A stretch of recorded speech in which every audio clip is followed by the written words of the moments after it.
এই দুনিয়ার ভিতরে একটা পুরুষ তখনই খুশি হয় ওই পুরুষটা যদি তার ঘরের স্ত্রীটা যদি তার নিজের মা বাবারে যদি সম্মান করে, নিজের মা বাবারে যদি একটু ইজ্জত দেয়, নিজের ভাই বোনরে যদি ইজ্জত দেয়, দেখবেন ওই স্বামীর কদর যদি না করে, ওই স্বামীর যদি খেদমত না করে, স্বামীর বাবা মারে যদি ওই স্ত্রী যদি একটু সেবা সুস্থ করে, তাহলে দেখবেন ওই স্ত্রীটারে স্বামী মাথায় নিয়ে রাখে। কথা কোন ঠিক কিনা? আজকে সমাজের ভিতরে সবচেয়ে বড় যে ঝামেলাটা হলো এটাই, বিয়ে করার পরেই সংসার আলাদা হয়ে যায়। মা তখন ভালো লাগে না, বাবা তখন ভালো লাগে না, ভাই বোন ভালো লাগে না, শ্বশুর শাশুড়ি ভালো লাগে না। এটা হলো বর্তমান জামানার ভিতরে এক নম্বর ফিতনা। কথা কোন ঠিক কিনা? সম্মানিত বাবাজির আমার, এই জন্য আমার ঘরের ভিতরে যখন মেহমান প্রবেশ করবে, মেহমান যখন প্রবেশ করবে, এটা কিন্তু আপনারটা খাইতে ঢুকে না, আমারটাও খাইতে ঢুকে না।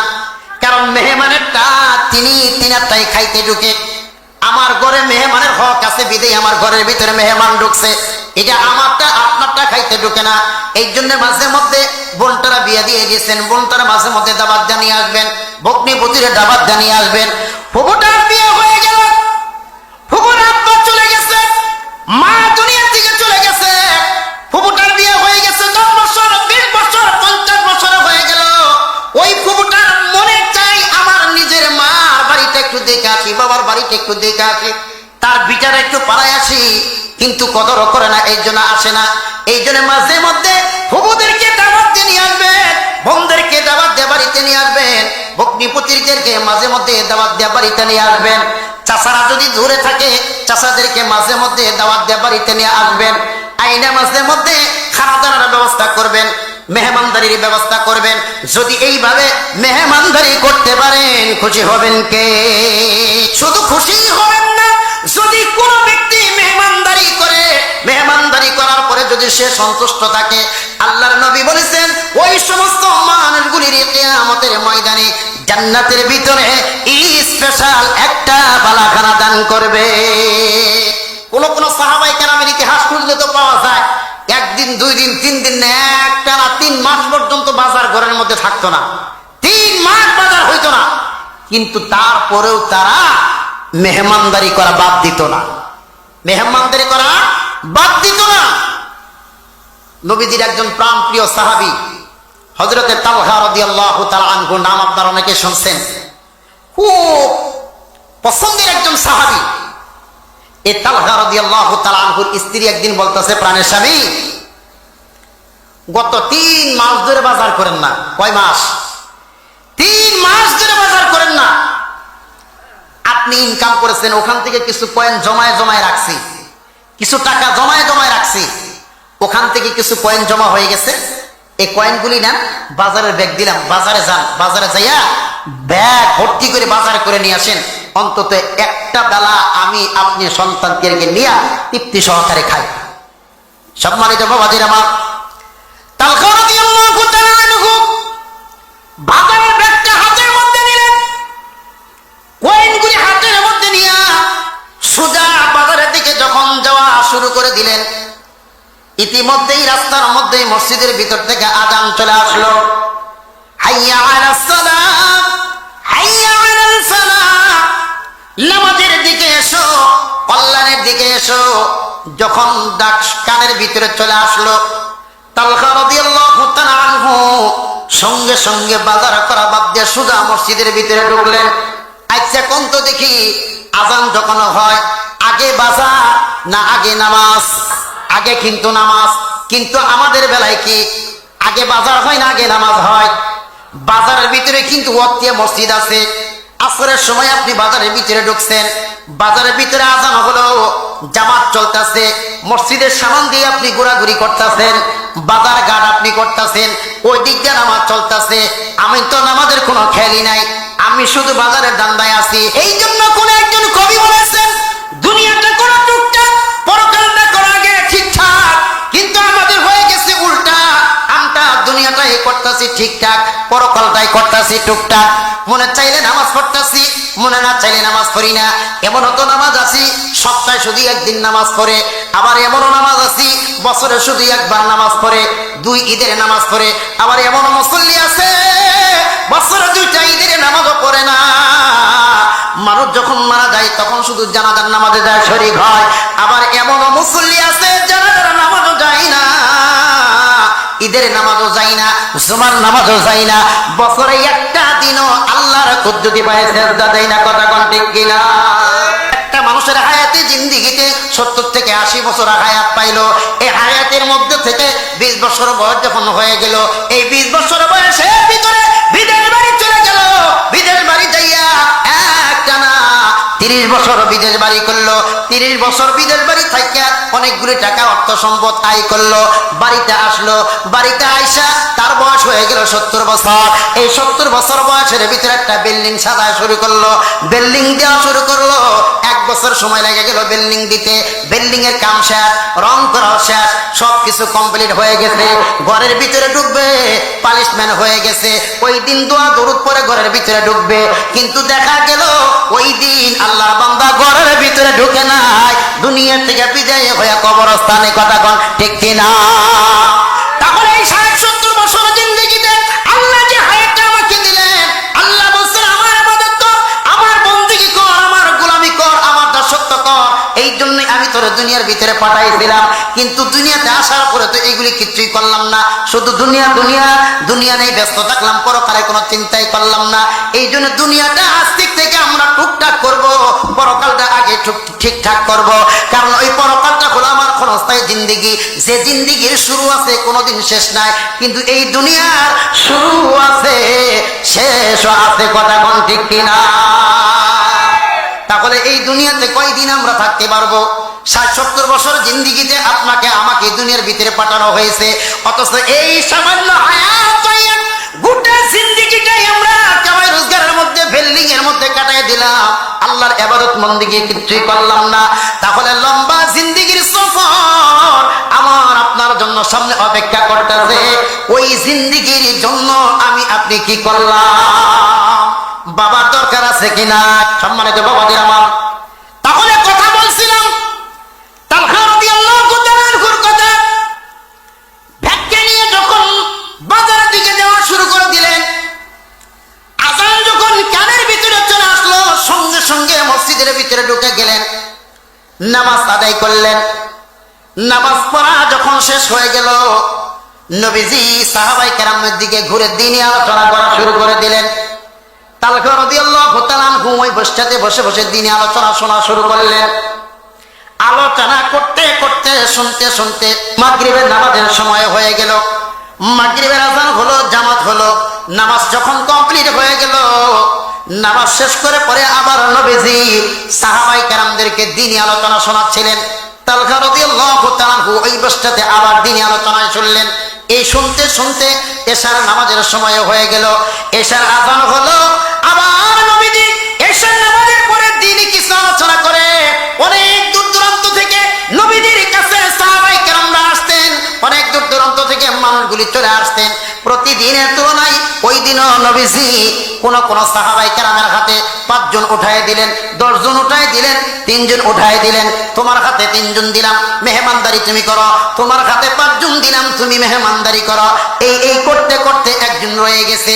ওই একজনকে দইরা তালহা রাদিয়াল্লাহু তাআলা আনহুকে বলতেছেন, পরে তালহা এই যে মেহমানটা তোমার দিলাম, আজকে তুমি তার মেহমানদারি করো। জোরে কোন সুবহানাল্লাহ। আজকে মেহমানদারিটা তুমি নিজেই করো। অথচ তালহার ঘরের মধ্যে বাজার নাই, কয় মাসের? 3 মাসের বাজার নাই। সম্মানিত বাবাদের আমার, তালহা করেন নাই, গুসা হয় নাই। ওই সাহাবীর হাতটা ধরে সোজা বাড়িতে চলে গেলেন। বাড়িতে যাইয়া স্ত্রীরা সালাম দিলেন, স্ত্রীও সালামের উত্তর দিল। দরজা যখন খোলা হয়ে গেল, স্ত্রীকে ডাক দেব, বলতেছেন, গো পানির স্ত্রী, এই যে বাজার করতে দিছিলাম, এই যে বাজার করার ব্যাগ, এই যে টাকা, বাজারে যখন যাওয়া শুরু করেছিলাম, মসজিদে নববীর ভিতর থেকে যখন আযান চলে আসলো, আমি মসজিদের ভিতরে ঢুকলাম, নামাজ পড়লাম, নবীজি বয়ান করা শুরু করলো। আমি একই বসটাতে আসর থেকে মাগরিব পর্যন্ত বয়ান শুনলাম, মাগরিব থেকে এশা পর্যন্ত বয়ান শুনলাম। বয়ান শুনতে শুনতে এশা অক্ত হয়ে গেল। এশার নামাজের পরেও নবীজি কিছুক্ষণ বয়ান করলেন। বয়ান করে কিছু কিছু সাহাবায়ে কেরামের হাতে 2 জন, 3 জন, 5 জন করে এইভাবে মানুষ উঠাই দিয়েছেন মেহমানদারি করার জন্য। বাজার তো করতেই পারি না, এয়ারপোর্ট দিয়ে আরেকটা মেহমান আমার কাছে উঠাই দিয়েছেন। এই যে মেহমানকে ঘরের ভিতরে নিয়ে আসলাম, কি আছে তাড়াতাড়ি মেহমানদারি করো। স্ত্রী রাগ করে নাই, স্ত্রী গুসা করে নাই। ছোট্ট একটা ঘটনা আমার মনে পড়ে গেল। একজন কাছুরিয়ার কথা আপনাদের সামনে বলি। এই কাছুরিয়া সারাদিন জঙ্গলের ভিতরে কাঠ কাটে, সারাদিন জঙ্গলের ভিতরে কাঠ কাটার পরে তার সারাদিন পরিশ্রম করার ইনকাম মাত্র তিনটা রুটি বানাতে যে পরিমাণ আটা লাগে, এই পরিমাণ টাকা সে সারাদিন রোজগার করতে পারে। প্রতিদিন এইভাবে কাঠ কাটে বাড়িতে আসে। একদিন হঠাৎ করে কাঠ কেটে বাড়িতে আসলো, কিন্তু কাঠুরিয়া বড় নামাজি ছিল, তার সন্তানাদিগুলি নামাজি ছিল, নিজের স্ত্রী বড় নামাজি ছিল, তাকওয়াবান ছিল, পরহেজগার ছিল। নামাজ পড়ার জন্য যখন নিজের মসজিদের ভিতরে ঢুকলেন আসরের নামাজের সময়, যায় দেখতেছেন বারান্দার ভিতরে একজন মানুষ বসা, মুখটা কালো হয়ে গেছে, মনে হয় কয়টা দিন ধরে খাই না। কাঠুরিয়া যায় জিজ্ঞেস করলেন, বাবাজি নাম কি? নাম বললেন, বাড়ি কই? অমুক জায়গায়। মনে হয় মুখটা শুকায় গেছে, কয়দিন যাবত আপনি কিছু খাই না। কয় আসলে আমি কয়দিন যাবত কিচ্ছু খাই না। কাঠুরিয়া নামাজ শেষ করে দৌড়াইয়া বাড়িতে গেছেন। বাড়িতে যাই স্ত্রীরে বলতেছেন, ওই স্ত্রী, আমার মসজিদের বারান্দার ভিতরে একজন মুসাফির, উনি আমাদের এলাকার ভিতরে আছে, উনি হলে আমাদের মেহমান। আমাদের ঘরের ভিতরে তো খাওয়া আছে, মেহমান না খায়া থাকলে তো আল্লাহ তাআলার কাছে জবাবদিহি করা লাগবে। কি আছে? কই আপনার জন্য একটা রুটি বানাইছি, আমার জন্য একটা রুটি বানাইছি, সন্তানের জন্য একটা রুটি বানাইছি। বলতেছে তোমাদের রুটিগুলি রাখো, আমার রুটিটা দাও, মেহমানকে দিয়ে আসি। স্ত্রী বলতেছেন, আপনি বুঝি পরকালে চিন্তা ভাবনা একলাই করবেন, পরকালের সামান একলাই কামাই করবেন, আমাদের বুঝি দরকার নাই, নেন আমার রুটিটাও দিয়ে দিলাম। সন্তানও ডাক দিয়ে বলতেছেন, ও আব্বা, ও মা, আপনারা বুঝি দুজনই পরকালে চিন্তা করেন নাকি? বুঝি আপনাদের দরকার, আমার মনে হয় দরকার নাই, নেন আমার রুটিটাও দিয়ে দিলাম। তিনটা রুটি নিয়া কাঠুরিয়া ওই আগত লোকের সামনে দিলেন মেহমানদারির জন্য। জোরে কোন সুবহানাল্লাহ। ওই দিন তিনটা রুটি খাইলেন। পরের দিন আবার মসজিদের ভিতরে ঢুকলেন। মসজিদের ভিতরে ঢুকে দেখতেছে ওই লোকটা ওই দিন মসজিদের ভিতরে বসা যায় নাই। আবার ঘরের ভিতরে ঢুকলেন। ঘরের ভিতরে ঢুকা নিজেরই রুটিটা নিলেন, আবার স্ত্রীর রুটিটা নিলেন। ছোট বাচ্চা ওই দিন আর ওই রুটিটা নেয় নাই, না নিয়া দুইটা রুটি নিয়ে যখন আবার ওই লোকটারে দিলেন মেহমানদারি করার জন্য, লোকটা ওই দিন দুইটা রুটি খাইলেন।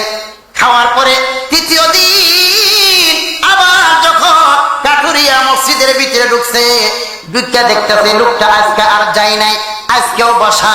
আজকেও ঘরের ভিতরে যাইয়া স্ত্রীর কিছু না বইলা, সন্তানের কিছু না বইলা একটা রুটি আইনা আবার ওই লোকটারে দিয়েছেন।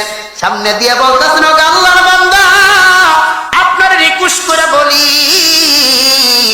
আজকে রুটিটা খাওয়ার পরে দয়া করে আমাদের এলাকার মসজিদটা সাইরা, আমাদের এলাকাটা সাইরা দূরে চলে যা। আজকে খাওয়ার পরে আর এই জায়গায় থাইকেন না। লোকটা ডাকতে বলতেছেন, কাঠুরিয়া ভাই, আমি এই মসজিদের ভিতরে আছি, আমি তো তোমার কোনো ডিস্টার্ব করি নাই, আমি তো তোমার কোনো কষ্ট দেই নাই, তোমার ফ্যামিলির তো বোঝা হয় নাই। তোমার মনে চাই তুমি খুশি হইয়া আমারে প্রথম তিনটা রুটি দিয়েছিলা, দ্বিতীয় দিন দুইটা রুটি দিয়েছিলা, আজকেও তুমি দুইটা রুটি দিয়েছ, আমি তো তোমার কোনো ক্ষতি করি নাই, আমারে কেন এখান থেকে যাইতে বলো? তিনি যাইতে বলতেছেন, তাহলে শোনো, তুমি তো আমার ঘরের খবর জানো না। এরা আমি বলেন কাঠুরিয়া জঙ্গলার ভিতরে কাঠ কাটি, সারাদিন পরিশ্রম করিয়া তিনটা রুটি বানাইতে যে পরিমাণ টাকা হয়, এই পরিমাণ কামাই কিন্তু আমি করতে পারি। প্রথম যেদিন তোমার তিনটা রুটি আমি দিয়েছিলাম, ওই তিনটা রুটি আমার একটা রুটি ছিল, আমার স্ত্রীর একটা রুটি ছিল, আমার সন্তানের একটা রুটি ছিল, ওই রুটি তিনটা তোমারে দিয়েছি। দ্বিতীয় দিন আমার রুটিটা তোমারে দিয়েছি, আমার স্ত্রীর রুটিটাও দিয়েছি, সন্তানের রুটিটা আর দেই নাই। আজকে তৃতীয় দিন শুধু আমার রুটিটা দিয়েছি, আমার সন্তান বিছানার মধ্যে শুয়ে গেছে। আজকে যদি আমিও ঠিক মতো খাইতে না পারি, আমিও কাট কাটতে পারবো না, আমার সংসার চলবে না। এই জন্য আল্লাহর হস্তে বলি, আজকে রুটিটা খাইয়া দয়া করে এলাকাটা ছাইরা যাও। সঙ্গে সঙ্গে লোকটা ডাকতে বললেন, তাহলে শোনো, তোমার ইনকাম এত হালাল ইনকাম,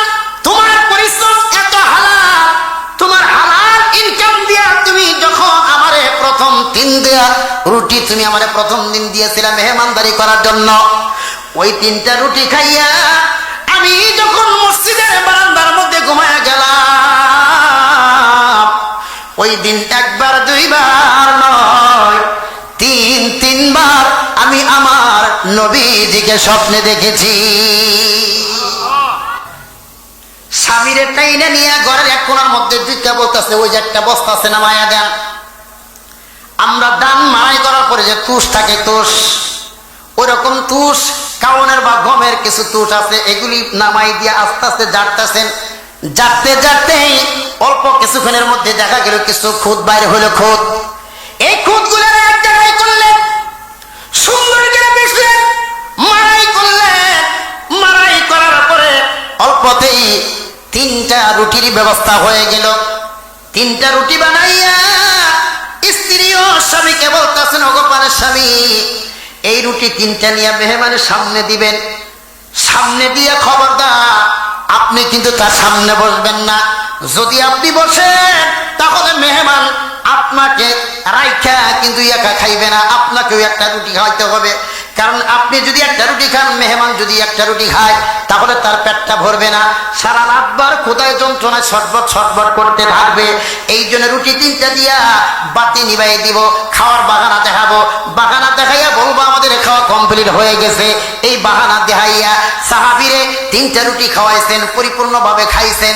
খাইয়া সুন্দরভাবে ঘুমায় আছে।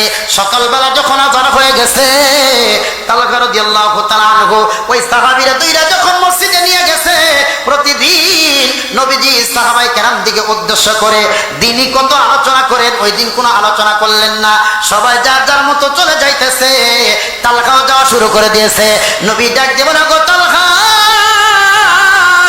সবাই চলে যাক, কোনো অসুবিধা নাই, তোমার সাথে আমার কথা আসে। তালহা তো সঙ্গে সঙ্গে 2টা চোখের বাড়ি ছাইরা দিয়ে কান্না শুরু করেছেন আর বলতেছেন, নবী গো, না জানি মেহমান আপনার কাছে ব্যাক রিপোর্ট দিয়েছে, আমি ঠিক মতো মেহমানদারি করতে পারি নাই। ওগো নবীজি, আপনি তো জানেন না, 1 দিন 2 দিন 3 দিন নয়, 3 মাস ধরে আমার ঘরের ভিতরে কোনো বাজারের ব্যবস্থা নাই। আমি মেহমানের কদর করতে পারি নাই, ঠিক মতো খাওয়াইতে পারি নাই। মেহমান বুঝি কষ্ট পাইছে, আপনার কাছে বুঝি রিপোর্ট দিয়ে দিয়েছে। নবীজি ডাক দেব না, গো তালহা, গত রাতে তুমি এবং তোমার স্ত্রী কি মেহমানদারি করেছো আমি জানি না, তবে আল্লাহ তাআলা খুশি হইয়া ওরে তালহা তোমার পক্ষে একটা কোরআনের আয়াতে কারিমাই নাজিল করেছেন। যেরকম সুবহানাল্লাহ, তোমার সামনে আল্লাহ তাআলা একটা কোরআনের আয়াতই নাজিল করেছেন। আল্লাহ তাআলা বলেছেন, ও আমার হাবিব, আপনার সাহাবায়ে কেরামের ভিতরে এমন কিছু সাহাবায়ে কেরাম আছে যারা তাদের নিজেদের জীবনের চাইতে অন্যকে প্রাধান্য দেয় বেশি। এই আয়াতে কারিমা নাজিল করেছেন।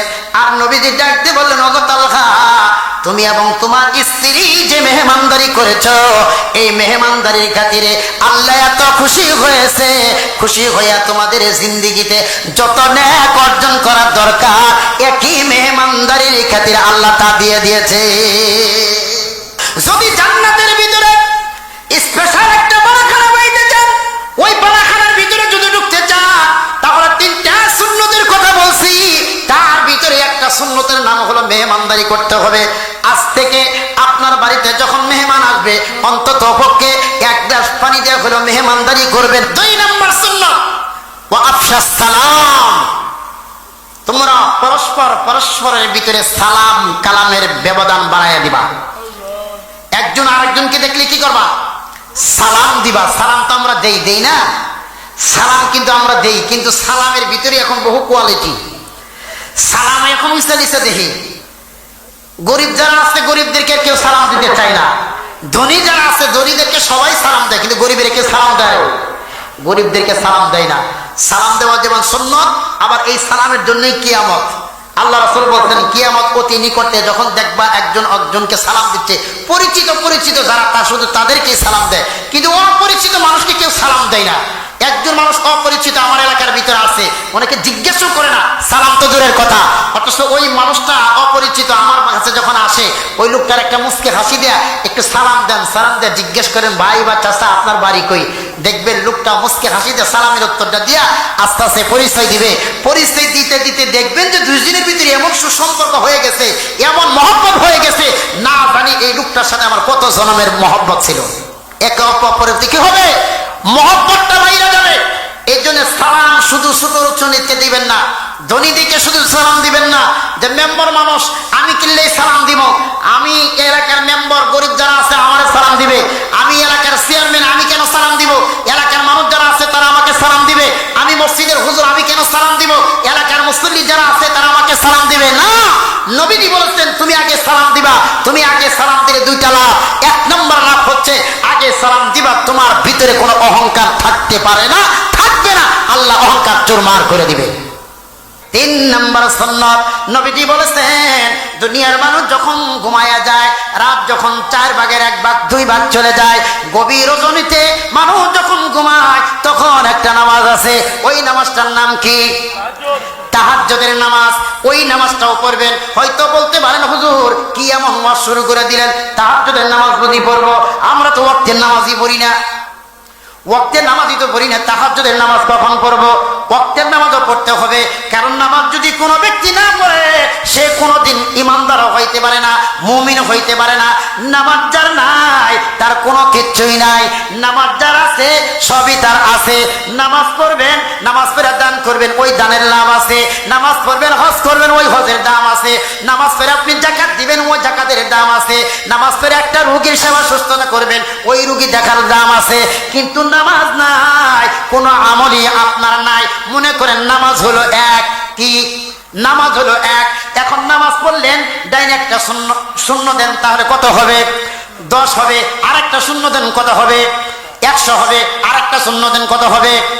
1000 হবে। আরেকটা শূন্য দেন, কত হবে? 10,000 হবে। আরেকটা শূন্য দেন, কত হবে? 1 লাখ হবে। আরেকটা শূন্য লাগান, কত হবে? 10 লাখ হবে। তাহলে শূন্য যত দিবেন সংখ্যা তত বাড়তে থাকবে। কিন্তু একটা যদি মুছায় ফেলান, এখন 10টা শূন্য পড়ে আছে, অন্ত দেখি এই শূন্যর কোনো দাম আছে নাকি? এই শূন্যর কোনো দাম আছে নাকি? এই শূন্যর দাম তখনই হবে ডাইনে যখন একটা সংখ্যা হবে, 1 হোক, 2 হোক, 3 হোক বা 5 হোক, সংখ্যা আছে, শূন্য দাম আছে। কিন্তু সংখ্যা নাই, শূন্যের কোনো দাম নাই। তাহলে সংখ্যাটা কি? নামাজ। নামাজ আছে, অন্য আমলের দাম আছে। নামাজ নাই, অন্য আমল আল্লাহর দরবারে কবুল হবে না।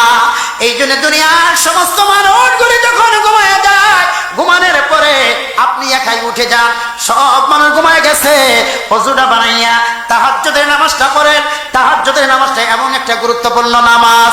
এমনি ওয়াক্তের নামাজ পড়বেন, এই নামাজের ভিতরে হয়তো লোক দেখানো হইতে পারে, আপনি নামাজ পড়েন না, মুরব্বী হয়ে গেছেন, স্ত্রী ডাকতে বললে বুইড়া হয়ে গেছো, এখনো মসজিদে যাও না। কিরকম দেখা যায়, ছেলে মেয়ে বকাবকি করে, আত্মীয় স্বজনরা ঠেসাঠেসি করে, আপনি এক জায়গায় বসে আছেন, 5-10 জন মানুষ, সব মানুষগুলি নামাজ পড়তে যাইতেছে, আপনি যাইতেছেন না। দেখা দেখি নামাজ পড়তে পারেন, দেখা দিকে মসজিদের ভিতরে যাইতে পারেন।